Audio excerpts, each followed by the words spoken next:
Hello बच्चों, welcome to high scoring classes. मैं आपको क्लास 10th चैप्टर 5 एपी के कुछ एक्स्ट्रा क्वेश्चंस कराने जा रही हूँ। ये एनसीईआरटी के क्वेश्चन नहीं है बच्चों, ये एक्स्ट्रा क्वेश्चंस हैं। इनको आप देख लेना, इसी के पैटर्न के ऊपर आपके एग्जाम में पेपर आता है।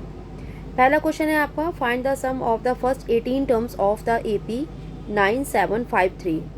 रिपीट कर रही हूँ, फाइंड द सम, क्या निकालना है इसमें, आपको सम निकालना है। Find the sum of the first 18 terms, कितने टर्म्स हैं, 18 टर्म्स हैं। ऑफ द एपी आपको गिवन है 9753। ओके, सॉल्यूशन देखिए इसका, मैंने एपी बना दी है 9753, where a is equal to first term होती है, तो फर्स्ट टर्म यहाँ पर क्या है 9, तो ए इज इक्वल टू 9 हो गया। डी होता है दो नंबर के बीच का difference, 7 minus 9 is equal to -2 हो गया। और एन 18 टर्म्स का था, तो यहाँ पर एन इज इक्वल टू कितना आ जाएगा 18। ये आपके टर्म्स होते हैं। सम निकालने का एक फॉर्मूला होता है, सम ऑफ द एनर टर्म निकालने का। एनर टर्म का मतलब होता है कि एन की जगह पर आपको वो वाली वैल्यू रखनी है जितने आपने निकालने, यानी कि एन की जगह पर 18 रखना पड़ेगा, लेकिन फॉर्मूला पहले लिखना पड़ेगा इसमें। तो मैं पहले फॉर्मूला लिख रही हूँ इसका, एस एन इज सम होता है, sum of nth term is equal to n upon 2, bracket आता है 2a प्लस n-1 छोटे ब्रैकेट में जाता है इंटू डी, और ब्रैकेट क्लोज हो जाता है।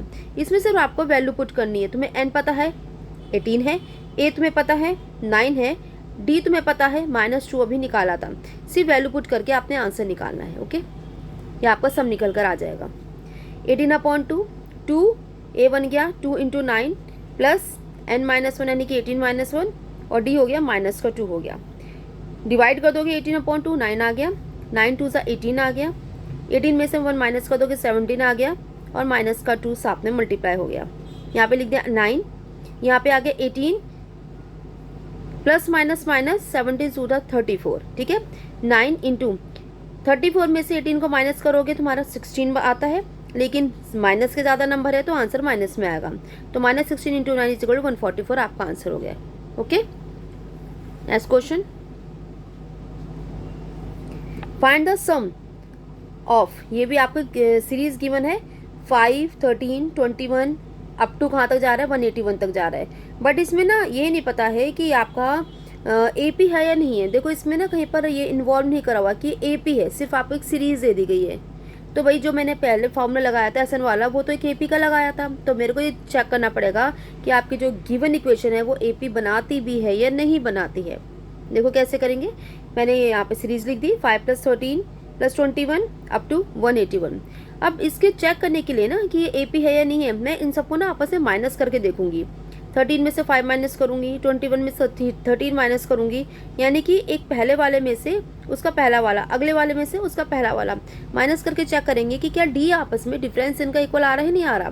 क्योंकि एपी की एक ये प्रॉपर्टी होती है कि उनके आपस में ना डिफरेंस इक्वल होते हैं। अगर ये इक्वल आ गया तो ये एपी है, नहीं तो नहीं है, तो उसको वहीं पर छोड़ देंगे हम। एपी बनाने के लिए, सम निकालने के लिए हमको चेक करना जरूरी है। ए तो आपका ही होगा, ये तो आपको मिल ही रहा है, ये आपका क्या आ रहा है 5 आ रहा है। ए एन कितना आ रहा है, A n is a last term, last number जो होता है वो कितना आ गया 181 आ गया। अब D1 चेक कर रही हूँ, D1 का मतलब होता है पहले इसमें से इसको मैं माइनस कर रही हूँ, 13 में से 5 को माइनस करा 8 आ गया। फिर D2 चेक कर रही हूँ, 21 में से 13 को माइनस कर रही हूँ, कितना आ गया, ये भी आपका 8 आ गया। तो अब देखो कि यहाँ पे भी 8, यहाँ पे भी 8, दोनों डिफरेंस सेम आ गए ना।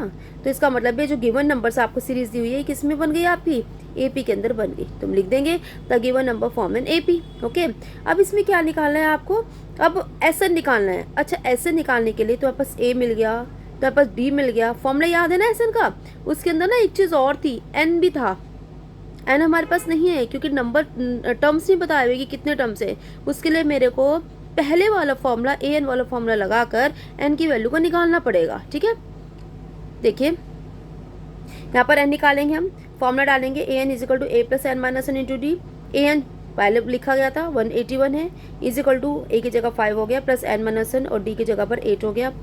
5 इधर माइनस कर देंगे, 181 माइनस का 5 हो गया, इज इक्वल टू n-1 और डी की जगह क्या आ गया 8 आ गया। ओके, अब हम माइनस करें 176 आ गया, n-1 इंटू डी आ गया, डी नीचे आ जाएगा, ये मल्टीप्लाई में इधर डिवाइड हो जाता है, 176 upon 8 is equal to n-1 हो गया। तो आप डिवाइड करेंगे 22 आ जाएगा, इज इक्वल टू n-1 हो गया। हमको n निकालना है तो n को इधर ले जाओ, इस नंबर को इधर ले जाओ, n-1 is equal to 22, n is equal to 22 plus 1 is equal to 23 हो गया। आपकी n की वैल्यू निकल गई, अब तो बहुत सिंपल हो गया। राइट, अब हम एस एन की वैल्यू निकाल सकते हैं बड़े easily. S n is equal to क्या हो गया, क्योंकि सम निकालना है, सम एस एन होता है, s n is equal to n upon two A plus a n. अब आप बोलोगे तो पहले तो मैंने फॉर्मूला दूसरा लिखवाया था, अभी दूसरा फॉर्मूला कहाँ से आ गया। इसमें ना एक बेनिफिट मिलता है, जब हम ए एन निकाल लेते हैं ना, अभी मैंने ऊपर आपको क्वेश्चन में ए एन निकाला था, तो ए एन मैंने ना यहाँ पर जो पहले फॉर्मूला लिखा था वो ये था, s n is equal to n upon two A plus n minus one into d, ये फॉर्मूला था। तो ये पूरा क्या होता है यहाँ, ये पूरा जो होता है आपका A plus n minus one into D कितना होता है आपका, ये A plus n minus into D आपका कितना होता है, ये ए एन होता है। ठीक है, तो यहाँ पर क्या लिख देंगे, ए प्लस ए एन का हम यहाँ पे डाल देंगे। ठीक है, अब क्या आ जाएगा यहाँ पे, s n is equal to n upon two A plus a n हो गया। ओके, अब ये वाला फॉर्मूला तब लगता है जब हमें ए एन की कंडीशन दे दी जाती है। ओके, तो s n is equal to n upon two A plus a n, value put कर देंगे, एन की वैल्यू क्या निकली 23 अपॉन टू, ए आ गया और प्लस कितना आ गया, ए एन आ गया। ये वाला फॉर्मूला आप तब यूज़ करना जब आपके पास में ए हो, ए एन हो और आपके पास में एन भी हो, तब आप ये वाला फॉर्मूला यूज़ कर सकते हैं, नहीं तो पहले वाला फॉर्मूला ही आप यूज़ करना। वैल्यू हम इसमें बस निकालनी रह गई है, 23 अपॉन टू लिख दिया यहाँ पे, हम 181 में 5 को प्लस कर दिया, 186 आ गया, इसको हमने कट कर दिया, 23 इंटू 93 आ गया, मल्टीप्लीकेशन करने पर 2193 आ गया। It's okay.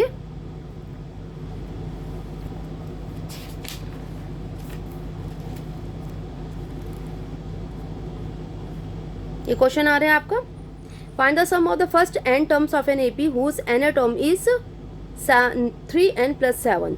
एनर टर्म आपको गिवन है, ये वो भी n में ही गिवन है, तो इसका मतलब जो आपका आंसर निकलेगा ना वो भी n में ही निकलेगा, प्रॉपर आपको नंबर नहीं मिलेंगे, n के अंदर ही आंसर मिलेगा। अब आपको क्या निकालना है, सब निकालना है।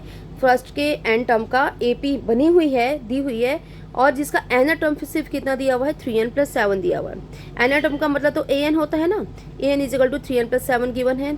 इसी में हम n की वैल्यू 1 2 3 4 5 6 रख करके ना हम एक एक टर्म्स को निकालते चलेंगे। जैसे फर्स्ट टर्म निकाला तो n की जगह पर 1 रख दिया, तो जब हम n की जगह पर 1 रखेंगे तो a 1 आ जाएगा, यानी कि a आ जाएगा। तो a कितना आ गया आपका, a की जगह n की जगह पर 1 रखा, 3 इंटू 1 हो गया प्लस 7 हो गया, 3 + 7 इज इक्वल टू 10 हो गया, यही आपका a भी हो जाएगा। a2 निकालेंगे, n की जगह 2 रख देंगे, 3 इंटू 2 + 7 6 + 7 इज इक्वल टू 13 हो गया। डिफरेंस निकालेंगे हम, क्योंकि आपको d भी चाहिए सम निकालने के लिए। आपका d होता है a2 - a1, क्योंकि दूसरी टर्म में से पहली वाली टर्म को माइनस करना पड़ता है, तो a2 - a1 आ गया, 13 - 10 इज इक्वल टू कितना आ गया, 3 आ गया। अब हम निकालेंगे सम, फॉर्मूला आपको याद ही हो गया होगा, अब तो नहीं हुआ तो आप प्लीज़ याद कर लेना। S n is equal to n upon two, 2a + n - 1 into d होता है। ठीक, अच्छा अब ये कितना होता है, n अपॉन टू, और a की जगह पर कितना आ जाएगा, a1 आ जाएगा, n - 1 इंटू डी आ गया। अब वैल्यू क्योंकि a की जगह पर a1 रख दी जाएगी, यहाँ पर n अपॉन टू, n को हमने चेंज ही नहीं करना क्योंकि n में ही आंसर आएगा, n की तो कोई वैल्यू ही दी हुई है, तो यहाँ पर 2 आ गया, a1 आपका 10 आ गया, n - 1 आ गया, इंटू डी की जगह 3 आ गया, n अपॉन टू यहाँ पे 20 आ गया, ये मल्टीप्लीकेशन हो गई, 2n - का 3 आ गया, 20 आ गया, n अपॉन टू साथ चल रहा है, 20 आ गया, किसको खोल दिया ब्रैकेट को, 2n - का 3 आ गया, 20 में से 3 को माइनस कर दिया, 17 आ गया, 2n सामने आ गया, n अपॉन टू बाहर आ गया, ये आपका आंसर आ गया। ओके, होप सो आपको बच्चों ये वीडियो पसंद आई होगी।